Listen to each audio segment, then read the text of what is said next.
तुम और तुम्हारे दोस्त संडे के दिन कहीं जाना चाहते हैं और ये प्लान बन रहा है कि कहाँ जाना है।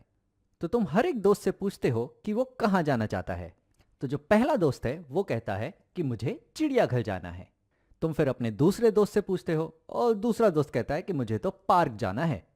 फिर तुम अपने तीसरे दोस्त से पूछते हो और तीसरा दोस्त हमेशा वही करता है जो दूसरा दोस्त करता है। तो तीसरा दोस्त भी कहता है कि मुझे भी पार्क जाना है।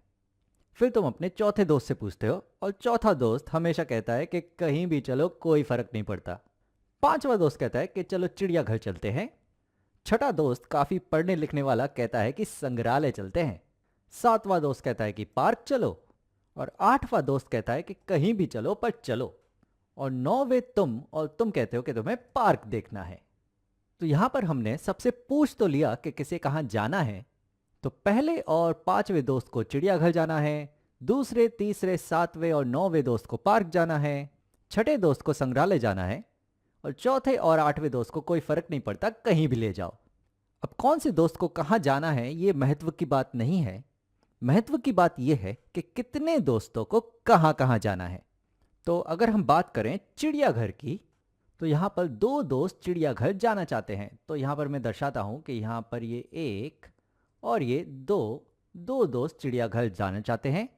और अगर हम बात करें पार्क की, तो पार्क कितने लोग जाना चाहते हैं? तो एक, दो, तीन, चार, चार दोस्त हैं जो पार्क जाना चाहते हैं। तो मैं यहां दर्शाता हूं कि एक, दो, तीन और चार, चार दोस्त पार्क जाना चाहते हैं। और संग्रहालय जाना है एक दोस्त को। और दो दोस्त ऐसे हैं जिन्हें कहीं भी ले जाओ कोई फर्क नहीं पड़ता। तो ऐसे हैं कुल एक और दो दोस्त। अब यहां पर अगर तुम देखो तो यहां पर हमने सबसे पहले कुछ जानकारी इकट्ठा की, कुछ आंकड़े एकत्रित किए, और फिर उन आंकड़ों को हमने यहां अच्छी तरीके से व्यवस्थित किया। इसे अगर मैं एक सारणी के रूप में दर्शा दूं तो समझो इस तरीके से हमने आंकड़ों को व्यवस्थित किया। अब इन आंकड़ों द्वारा हम क्या निष्कर्ष निकाल सकते हैं या किस तरीके से हम इसकी व्याख्या कर सकते हैं? तो बात यह थी कि घूमने के लिए हम कहां जाएं।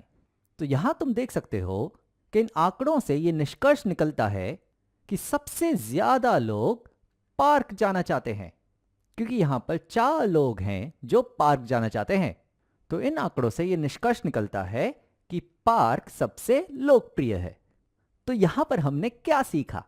तो यहां पर हमने आंकड़ों को एकत्रित करना सीखा, यहां पर हमने आंकड़ों को व्यवस्थित करना सीखा, और यहां पर हमने आंकड़ों की व्याख्या करना सीखा। यहां पर हमने आंकड़ों को एक सारणी में व्यवस्थित करना सीखा।